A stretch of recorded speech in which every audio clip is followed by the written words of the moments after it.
Welcome back to this study on fiction writing. I'm Kenny Noble, your instructor, and today we're going to be looking at plot. There are so many books out there written about plot. Some of them are good, and all of them, of course, have something valuable to offer. But today I want to try to cover at least the basics of plot and hopefully give you some ideas to help you find the end to your story and perhaps make your story better. First, let's define what I mean by plot. Plot is more than just whatever happens in your story. Plot is the strategy. It's the significant events of your story. And of course, plot, by its very nature, determines, in part, the structure of your story. And by that I mean some plots demand that certain things happen. Other plots demand that other things happen for them to work properly. Plot is the way of looking at things. It's the way of deciding what things are going to happen. It's deciding what's important to you, the way things have meaning to you. But for the most part, I think the right word for plot is probably strategy. It's how you're going to get from the beginning of your story to the end. And there are certain events that must happen to make that story successful. In a later lecture, we'll try to spend some time looking at the internal arc of the character, which is an important part of your story. But I should point out now that in many ways there are two stories in your novel. There's the inner story of the main character's internal arc, and then there's the outer story, which is kind of the housing or the casing that the inner story goes in. So for the most part, in this lecture, we're going to be talking about the outer story, the outer journey. Because the main character's inner journey is a story all its own, and it deserves quite a bit of time, some special attention. But just know that there can be an outer plot and there can be an inner plot.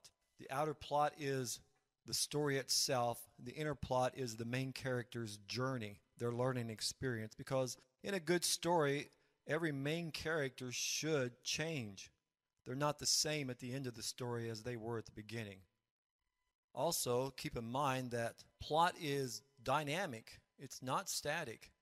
And while you're writing your story, your plot may change.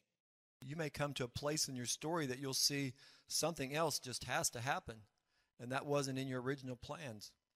Well, that's a good thing, and probably you should allow your characters to take that road that they want to take. So plot is dynamic. Things change. And I think that one of the greatest lessons that I've learned is that plot grows out of character. Plot is what happens to the character. They're what the book is really about. So sometimes your character grows during your story and you realize your character wouldn't do the very thing that you had planned for them at the outset, but this character has taken on an identity of their own, and you have to let that character grow. But even so, any action that your character makes, anything that happens, has to be for a reason. It shouldn't be at random. And if there's not a reason for it, it probably doesn't belong in your story. And before we get started, I want to also mention that not every writer plots their story out from beginning to end. In my research, I've discovered that those who write a lot typically do plot their story out from beginning to end because they believe that it's a time saver. But there are two types of writers, the plotters who plan and outline, and then there are the pantsers.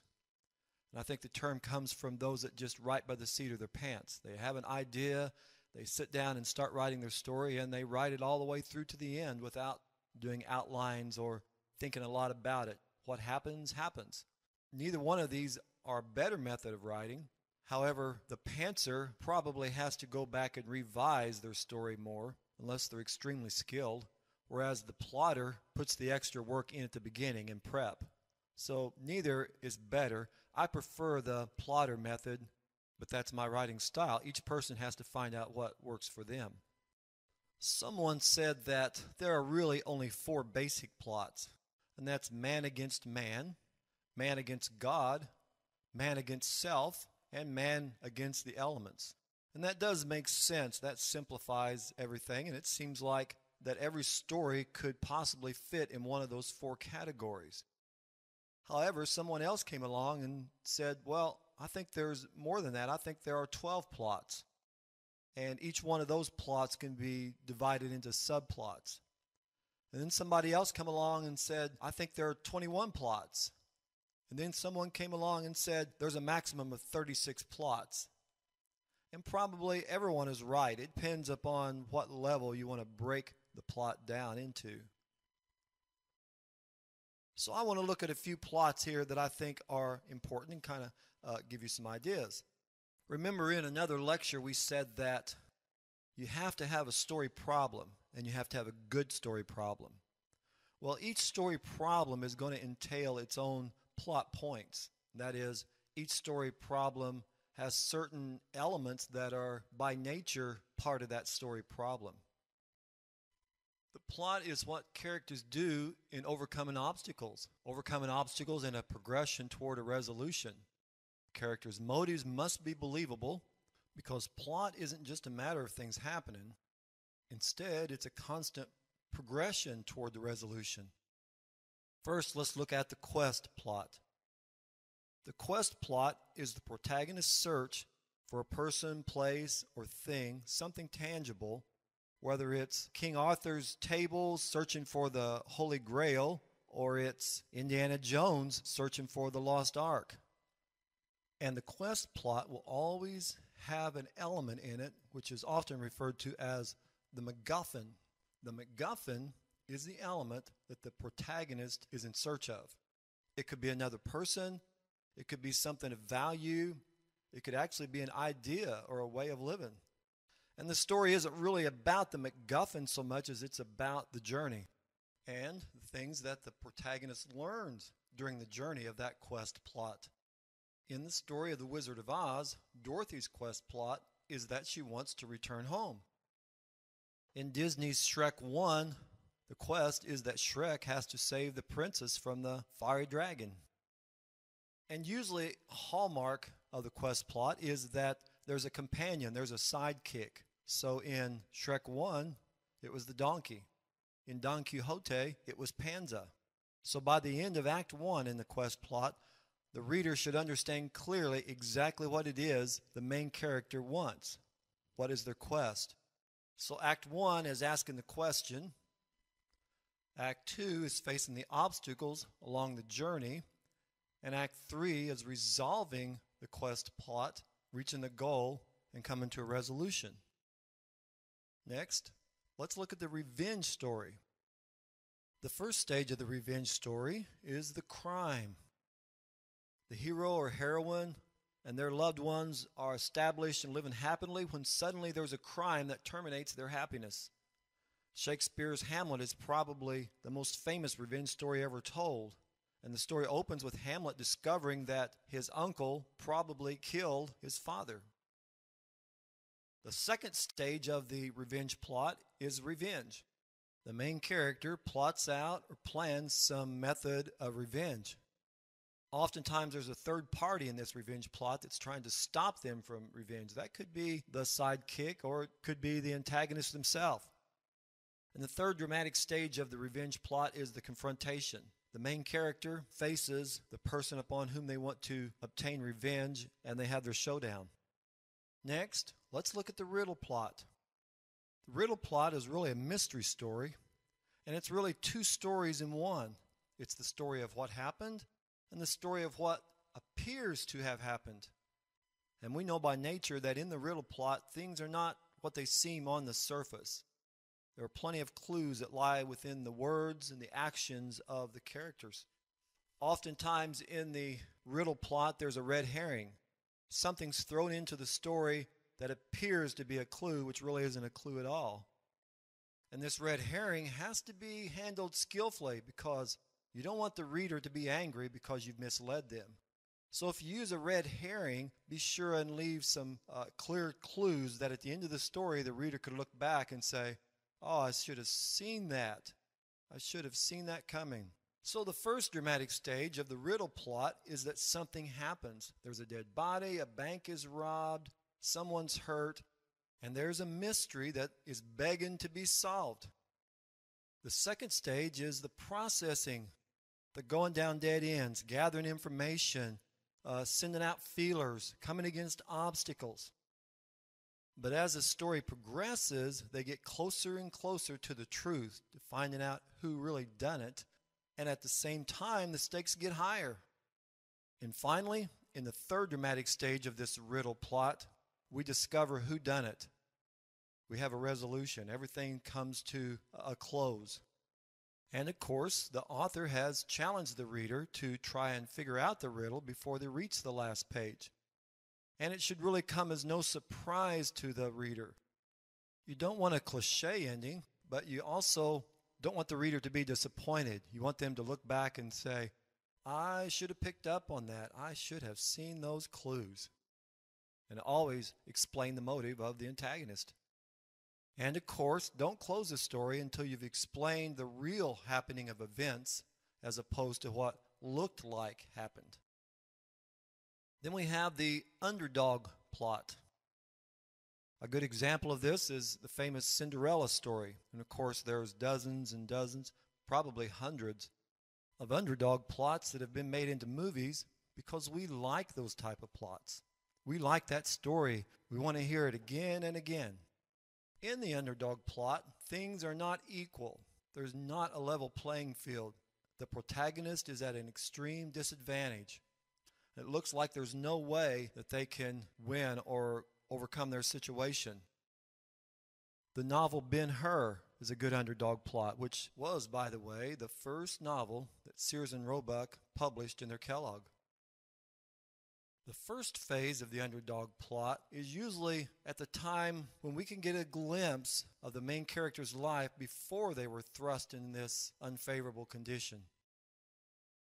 The second phase begins when the protagonist challenges her rival, or his rival, and tries to reverse the descending force in the first dramatic phase. So as we see in the story of Cinderella, she was thrust in this situation when her father remarried and she was put in with stepmother and stepsisters, but her situation began to change in the power balance when she started to receive help from the fairy godmother.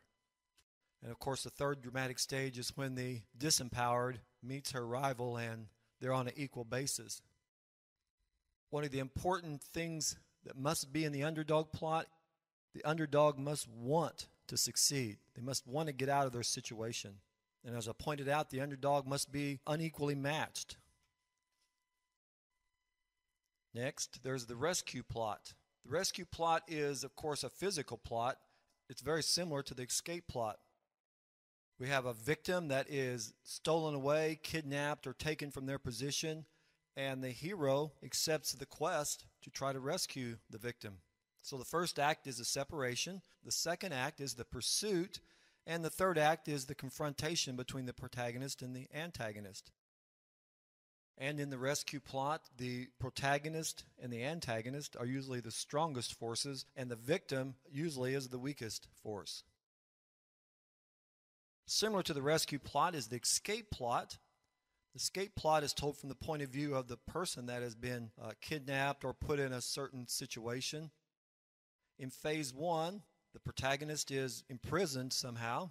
This doesn't always have to be a physical prison. Of course, it could be a situation that the main character's put in. Phase two of the escape plot deals with the imprisoned making plans and trying to escape. In most cases, the reader knows what's going to happen. They know that the imprisoned will probably be successful in their escape, but we like the journey. And of course, the third phase of this plot is the escape itself. Sometimes wild cards come into play. Things that we didn't know was going to happen. Sometimes the hero finds help in an unlikely source, someone that perhaps was the henchman or a helper with the antagonist suddenly becomes their friend to help them get away. Next, there's the pursuit plot. It's kind of a hide-and-seek plot, and I'm guessing this plot would probably be well used for an ongoing TV series or an ongoing novel series where the main character, the protagonist, is in pursuit of something or someone, and they meet a lot of obstacles along the way. And although they partially resolve their problem, they never really find that pot of gold or that lost family member they're looking for because there has to be one more episode. So phase one begins with an inciting incident, someone being taken away from the protagonist or something being taken away, and he's constantly in pursuit of this. The second dramatic phase is just the chase. He's after this person, after this thing that's gotten away from him. And of course, the third dramatic phase is resolving the chase. Classic example would be the coyote and the roadrunner. The roadrunner always gets away from the coyote, but we enjoy watching the chase. And we can't forget about Batman and Superman, who are always chasing the enemy. Next is the forbidden love plot. Many famous stories have been written on this plot. There's the Hunchback of Notre Dame, of course, Romeo and Juliet. Scarlet Letter comes to mind. Madame Bovary. This forbidden love plot has at its basis the idea that their love goes against the conventions of their culture, of their society. So the first dramatic phase should define the relationship between the two people. And the second dramatic phase should be the lovers in the heart of their relationship and how they're trying to maintain the relationship in spite of their culture. Of course, the third dramatic phase should take the lovers to the end of their relationship and settle all the moral scores. And the lovers are often separated by death, force, or desertion. The metamorphosis plot. The metamorphosis plot is about change. The physical characteristics of one of the characters change from one form or another, such as the Wolfman, Beauty and the Beast, Dracula. And in some ways, the metamorphosis plot is about how the forces of good and evil inside of us are waging war within us. And sometimes the evil sways us one way and sometimes the good. And the one that metamorphs is usually the protagonist. And keep in mind, not all metamorphoses are evil. We have transformation, the transformation plot.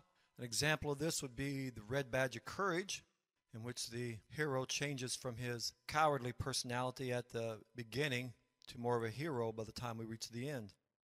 Another example would be George Bernard Shaw's My Fair Lady, where Henry Higgins, a teacher of English speech, transforms Eliza Doolittle, a Cockney flower girl, into a seemingly English lady by teaching her to speak cultivated English. There's the maturation plot. This is often called the coming of age. Huckleberry Finn would be a good example. Next, let's look at the sacrifice plot. In the sacrifice plot, the characters sacrifice themselves for some higher purpose. They subscribe to the belief that the needs of many outweigh the needs of the individual. A good example of this is one of my favorite stories titled The Tin Star. Later it was made into a movie called High Noon. It should give you some direction on what to look for and how to analyze your stories. There are a few more I could mention. For example, the discovery story, where the main character discovers something about themselves. An example of that would be the play Death of a Salesman, in which this man realizes at the end that he never really was emotionally whole. There's also the temptation plot, where the main character is tempted to do something wrong or immoral. Of course, the story of Adam and Eve in the Garden of Eden is a good example of that. And last of all, there's the rivalry plot, where it's two opposing forces against each other. Examples of that would be Lord of the Flies, the old cowboy classic, The Virginian, Herman Melville's Billy Budd, even The Old Man and the Sea. So that should get you well on your way to understanding the basics of plots. I've just given you some ideas what to look for, and it's good that when you're writing your story at the outset, you try to categorize it and say, well, what situation does my story fit in? Is it man against man? Is it man against God?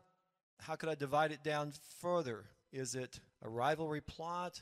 Is it a riddle, a quest? And when you discover what plot best fits the story that you have in mind, then you would look for the dramatic phases that you need. Well, if it's a mystery plot, a riddle, then what's the most natural events that I need in this plot? What would help my story? So we'll stop there. I hope these ideas have been good for you, that they'll give you some clarity for your writing and help you in your future endeavors. And I hope to see you again in another lecture.